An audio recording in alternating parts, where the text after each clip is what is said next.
Hasil daripada pertemuan ini adalah yang pertama menyangkut masalah penanganan MCK memang sangat dibutuhkan oleh saudara kali yang ada di Aburu. Oleh karena itu, Balai Cipta Karya telah menyiapkan sarana penunjangnya, peralatannya untuk kemudian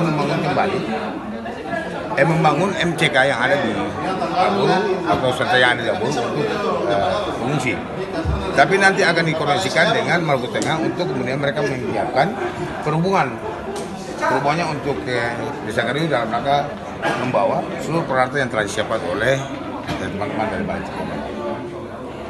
Yang kedua menyangkut masalah rumah, itu nanti kita akan berapat kembali untuk mengembangkan mereka karena ini sudah dikoordinasikan. Ada sekitar 200 rumah yang terbakar, tapi ada juga 100 rumah yang tidak terbakar. Kita mengusulkan untuk kemudian tidak usah direlokasi, tetapi mereka relokasi misalnya relokasi di kampungnya saja, ya. Tapi kemudian dibangun lagi setelah itu, misalnya sekolah itu bisa lagi dibangun. Tapi kita lagi berupaya untuk kemudian meminta teman-teman dari pemerintah Maluku Tengah untuk kemudian melakukan koordinasi dengan Bupati dalam rangka memperpanjang SK penanganan darurat sosial.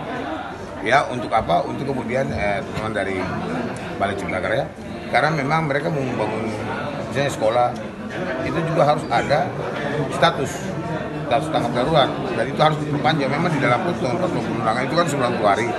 Dan mudah-mudahan dalam tengah waktu 90 hari itu bisa dapat realisasi apa yang diharapkan pada masyarakat untuk dibangun kembali. Terima kasih sudah nonton.